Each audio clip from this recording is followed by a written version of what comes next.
메이커 순돌 테라리움 AS 편.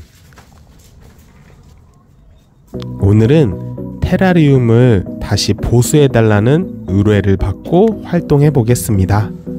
안녕하세요. 테라리움을 만드는 남자 최순돌입니다. 업사이클로 테라리움을 하는 것을 좋아하는데 가끔 당신의 테라리움을 좀 보수해달라는 부탁을 받기도 합니다. 그래서 오늘은 다른 분이 열심히 키운 소세지 화병의 테라리움을 제가 나름으로 조금 더 다듬어 드리는 그러한 영상을 보여드리도록 하겠습니다. 지금 보시는 장면은요, 테라리움의 보수를 위해서 제가 직접 키우고 기른 식물들을 채취하는 장면입니다. 이렇게 열심히 자라난 이끼와 또 양치식물 등을 이렇게 하나하나 고르는 것도 테라리움의 재미라고 할 수가 있죠. 그러면서 잘 말려놓은 이끼를 또 보충하기도 하고요. 또 저 이끼 가루를 털어 가지고 제가 직접 더 발화시켜 가지고 아주 소규모 테라리움에 쓸만한 또 이끼들을 더 길러내기도 하고 있고요. 여러가지 실험도 하면서 최대한 자연을 훼손하지 않고 또 물질적으로 사지 않고 있는 그대로 테라리움을 할 수 있는 방안을 계속 연구하고 있습니다. 제 유튜브 채널인 4시 반 최순돌 들어와 보시면 재생 목록에 메이커 순돌이라고 있거든요. 원래 제가 이것저것 만들기를 좋아해서 메이커 순돌인 것인데 요즘에는 테라리움 쪽으로 많은 영상이 들어가 있습니다. 그래서 혹시 지난 영상을 통해서 오늘은 AS 하는 과정이지만 더 만드는 과정도 보실 수 있다는 거 참고해 주시면 감사하겠고요. 지금 이 부채 괴물 이끼라고 부르는 사실은 양치식물인 이 식물도 잘 보시면 아주 검은 빛깔의 식물들 잎 사이로 또 연두빛의 새잎이 나는 걸 보실 수가 있을 겁니다.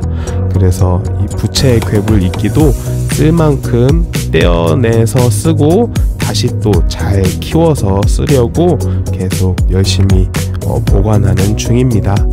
시간이 좀 걸리긴 하지만 별다른 양분 없이 햇빛과 또 물만으로도 잘 자라는 이러한 이끼와 양치식물이 얼마나 이쁜지 모르겠습니다. 오늘 제가 테라리움을 보수하는 데 쓸 식물들을 이렇게 모두 골라봤습니다. 비단이끼와 콩짝의 덩굴 그리고 부채 괴물 이끼입니다. 이 중에서 부채 괴물 이끼는 잠깐 제가 한눈판 사이에 벌써 잎이 이렇게 쪼그라들었네요. 그런데 선태식물과 양치식물은 또 수분을 받으면 또 잎이 확 피어나는 것을 보는 것도 멋있습니다. 자, 이제 본격적으로 테라리움을 보수하는 것을 들어가도록 하겠습니다. 역시 만들 때든 보수할 때든 이렇게 테라리움을 또 공간을 잘 보면서 현재 상태를 파악하고 어떻게 하면 또 더 자연스럽고도 아름다운 공간이 될 수 있을지를 설계하는 것이 가장 오래 걸리기도 하면서 또 생각보다 재미있어지는 그러한 순간이 바로 이 설계의 순간이 아닌가 싶습니다. 일단 계속 설계를 구상하면서 좀 말라버린 이끼들 좀 떼어냈고요. 그리고 이 조명이 수평으로 이렇게 쏘일 때 나타나는 현상인데요. 보통 자연에서는 햇빛을 따라서 식물이 자연스럽게 늘어뜨러지는 반면에 인공조명은 이렇게 또 수평으로 쭉쭉 자라는 경향이 있습니다. 그래서 다시 한번 조금 더 트리밍을 하고 또 포기 나누기도 하고 또 적절하게 다시 자연스럽게 늘어뜨리기도 하기 위해서 아예 후마타 고사리 같은 경우에는 이렇게 좀 중간중간 잘라서 아예 뽑아내고 있는 그런 모습을 보고 계십니다. 이끼와 같은 선태식물이든 또 양치식물이든 어쨌든 환경만 잘 갖춰지면 탄탄하게 잘 자라는 원초적인 식물들이기 때문에 너무 두려워하지 마시고 과감하게 걷어내시고 또 과감하게 꾸며도 된다는 게 이 테라리움의 또 재미가 아닐까 합니다. 그리고 테라리움에 사용하는 도구들은요, 그냥 주변에서 이것저것 사용하시면 괜찮지 않을까 싶은데요.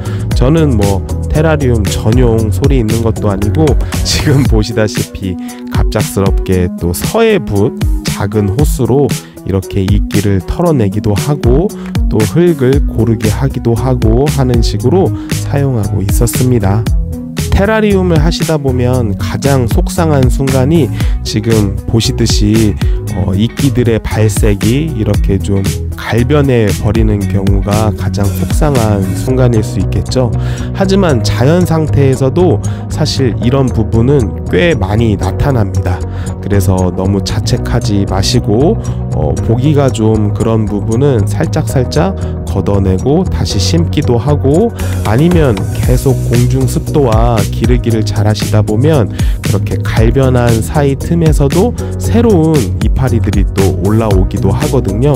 그래서 테라리움을 계속 오래 키우시려고 하신다면 처음에 그 가장 어여쁜 상태만을 또 바라지 마시고 중간중간에 식물들이 변해가는 모습들, 그러면서도 다시 또 제 모습 혹은 처음에 만난 모습보다 더 훨씬 더 아름다워지는 모습을 이렇게 여러 가지로 다채롭게 즐기실 것을 추천합니다.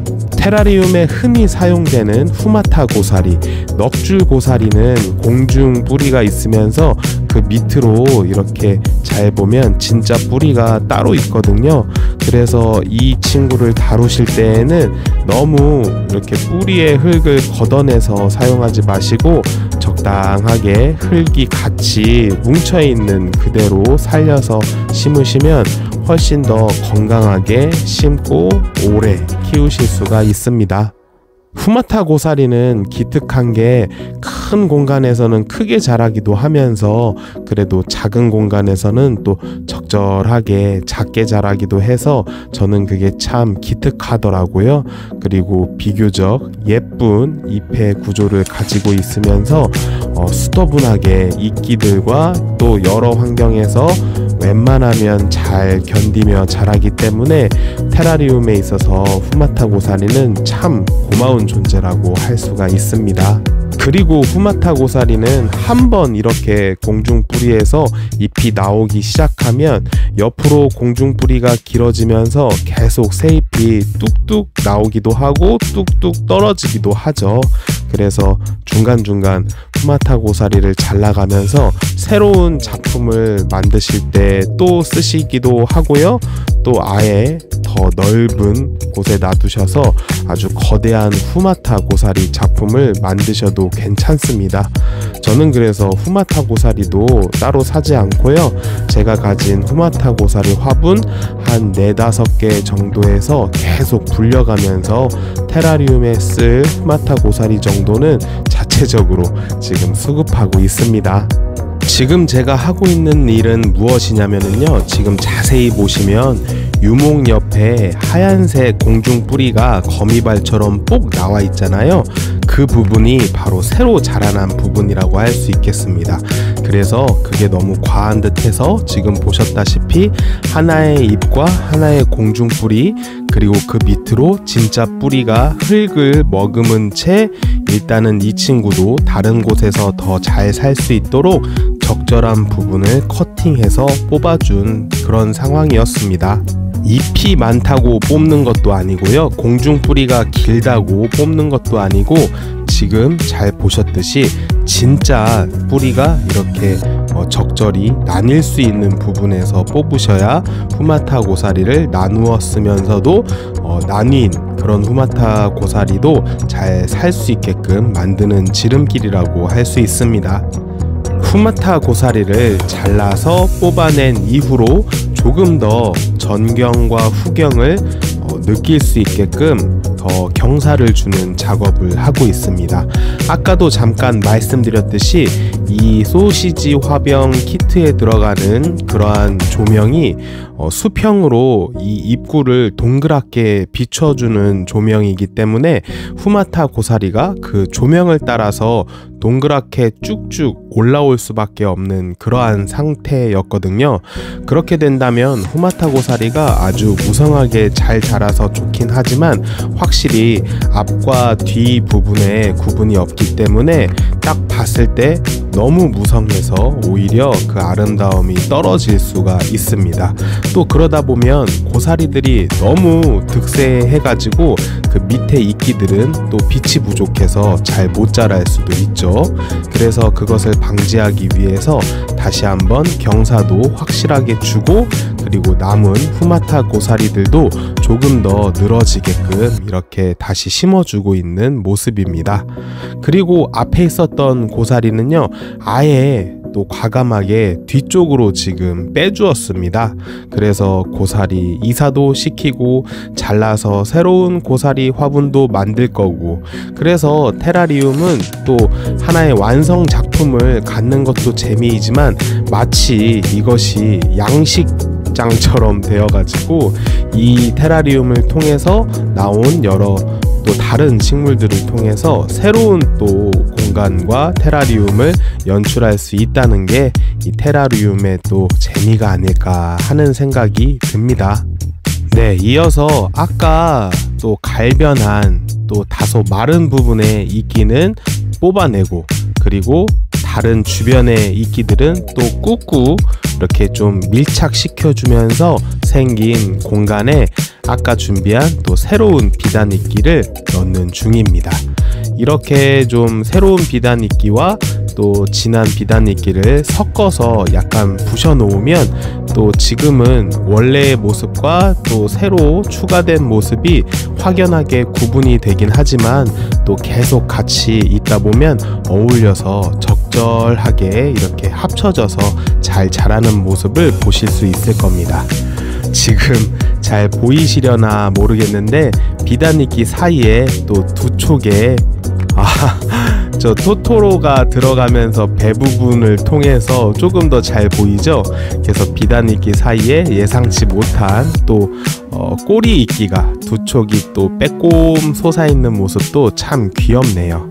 테라리움의 또 다른 재미는요, 이런 이끼들 사이에서 또 예상치 못한 새로운 식물들을 발견할 수가 있다는 게 제가 생각하는 테라리움의 재미입니다. 물론 이제 버섯들이 또 많이 자라서 괴롭히기도 하고, 그리고 테라리움을 좋아해도 여전히 또 곤충들을 싫어하시는 분들은 많은데 사실 또 테라리움의 이끼들은 검역을 열심히 하지만 자연 상태의 이끼 잘못 쓰시다 보면 또 여러 곤충들도 만날 수가 있거든요. 그래서 어쨌든 이끼 한 덩어리에는 여러 가지 마치 시크릿 박스 뽑듯이 여러 식물들과 또 곤충들을 만날 수 있다는 것도 테라리움의 또 재미가 아닌가, 묘미가 아닌가 하는 그런 생각을 해봅니다. 자, 여기까지 작업 정리해보면 앞쪽으로 둥그렇게 조명 따라 자라던 후마타 고사리 두 촉만 뽑아도 상당히 또 정돈이 잘 되었고요. 그리고 뽑힌 것 이외의 후마타 고사리는 다시 한번 경사를 통해서 늘어뜨려 줌으로써 전경과 후경을 나누었고요. 그리고 이 과정에서 후마타 고사리를 아예 좀 대각선 뒤쪽으로 과감하게 이사시키는 배치도 했고, 그러면서 남은 군데군데의 빈자리에는 새로운 이끼들을 배치하면서 서로 좀 촘촘하게 밀착시켜 줌으로써 다시 탄탄하게 이렇게 이끼를 베이스적으로 깔아 놓는 작업을 했습니다. 여기에 이제 메인 센터 격인 토토로를 자리에 딱 위치시켜 주었고요. 그리고 그 주변으로는 이제 비단이끼, 후마타 고사리 이외의 부수적인 식물들이죠. 콩짝의 덩굴과 그리고 아까 또 소중하게 준비한 부채 괴물 이끼를 지금 틈틈이 끼워 넣고 있습니다. 지금 보시는 테라리움 보수 과정의 영상이 1.5배속으로 돌리고 있거든요. 그래서 이 테라리움 AS, 테라리움 보수라고 해도 시간이 생각보다 꽤 오래 걸립니다. 기본적으로 밑 작업하고 밑 재료 준비하고 구상하고 그리고 이것을 실천에 옮기는데 지금 20분짜리 영상이지만 실제로는 한 3배 정도, 1시간 정도 걸린 듯 하거든요. 그래서 어쩌면 완벽히 준비된 키트를 만드는 것보다도 이렇게 테라리움을 보수하는 과정이 오히려 시간이 더 걸릴 수도 있습니다. 하지만 이게 테라리움의 매력이라는 것을 다시 말씀드리고 싶습니다. 완제품을 만들어 버리고 끝내는 것이 아니라 계속 오래오래 같이 살면서 지켜보고 그러면서 원래의 모습과는 또 다른 그러한 모습으로 계속 같이 바꾸면서 살아갈 수 있다는 것이 테라리움의 또 매력이라는 생각이 있습니다. 자, 큰 범위에서 크게 이끼를 정돈하고 그리고 작은 범위에서 부분 시든 부분을 이렇게 안으로 밀어 넣고 그리고 한쪽 옮겨 심고 하는 것들을 세부적으로 이제 이어서 해주시면 됩니다. 시들었다고 하기에는 이끼들은 사실 밑에 헛뿌리 부분을 말려가면서 그 자체로 토양처럼 그 콜로니를 만들면서 이끼가 밀어 올리며 자라기 때문에 시든 부분을 굳이 뽑아내지 마시고 꾹꾹 안으로 눌러주고 그 위에 이끼를 덮는 식으로 심어도 이끼가 잘 자라니까 참고하시고요. 나머지 이제 포인트가 될 수 있는 부분에 아까 말씀드린 부채 괴물 이끼라는 이름을 가졌지만 사실은 양치식물인 부채 괴물 이끼를 이렇게 포인트 식물로 군데군데 심어서 넣어 놓고 있습니다. 또 이것들이 자리를 잡다 보면 부채 괴물 이끼의 잎도 굉장히 부채 모양으로 작긴 하지만 또 잘 자라면 그 부채가 나름으로는 또 커지거든요. 그래서 일부러 자세히 어디에 심었는지 말씀은 안 드렸지만 나중에 또 새로운 식물이 짠 하고 출현하는 효과를 또 기대하면서 이렇게 다듬어서 식물을 꾹꾹 사이사이 채워 넣어주고 있습니다. 앞으로 이렇게 저처럼 테라리움을 보수하신다면 역시 가장 필요한 도구는 핀셋이 되겠고요. 그리고 자를 때 쓰는 목이 긴 그러한 가위 있으면 좋고요. 그리고 약수저, 그리고 제가 지금 서해붓으로 하고 있지만 또 긴 사이즈의 붓도 있으면 또 붓도 쓸어내리기도 하고 먼지를 털기도 하고 하는 식으로 다양하게 쓰이거든요. 그래서 먼저 너무 재료를 갖춰 놓으려고 하지 마시고 하나하나 필요할 때마다 이렇게 하나씩 도구를 모아가면서 테라리움의 그런 준비 세팅을 하는 것도 또 테라리움의 묘미라고 말씀을 드릴 수가 있습니다. 이 테라리움 키트를 AS 맡기신 분께서도 사실 제 테라리움 클래스를 수강하신 분이었는데 또 같이 이 동일한 키트를 만드신 분께서는 약간은 좀 다른 문제로 AS를 진행하고 계셔요. 그래서 유목 부분에 곰팡이가 또 많이 끼어가지고 그것 때문에 굉장히 속상해 하시는데 어쨌든 AS를 한 번에 멋있게 완벽하게 하려고 하지 마시고 조금씩 계속 신경 써서 하시는 것이 더 중요하다는 생각이 있습니다. 그래서 한 번에 짧고 굵게 진한 사랑을 주시기보다 아주 무던한 듯 그러면서도 섬세하게 하지만 또 오래지 않아도 꾸준히 사랑을 주는 게 테라리움을 잘 가꾸시는 비결이 아닐까 싶습니다. 그래서 제가 편백수 드리면서 유목 사이에 이 붓으로 편백수를 발라가면서 한번 처치해 보시라 라고 말씀을 드렸거든요. 앞으로 어떻게 될지는 또 궁금하지만요. 어쨌든 이 테라리움의 수명을 2년으로 보는 사람도 있습니다. 그 말인즉슨 2년 만에 또 갈아엎어야 또 깨끗하고 예쁜 테라리움을 만날 수 있다라는 그런 사람의 말도 있는데 저는 그거에 대해서는 조금 반대하는 게 계속 새롭게 만드는 것보다도 정말 최대한 자연에 가깝게 테라리움을 중간중간 수정하더라도 오래오래 같이 동고동락하는 게 저는 테라리움을 키우는 자세이자 또 그렇게 키워야 나의 환경도 돌아볼 수 있다는 점에서 테라리움이 더 테라리움답게 빛나는 지점이라는 생각이 있습니다. 자, 오늘 이렇게 테라리움 수리해봤는데 어떠셨나요?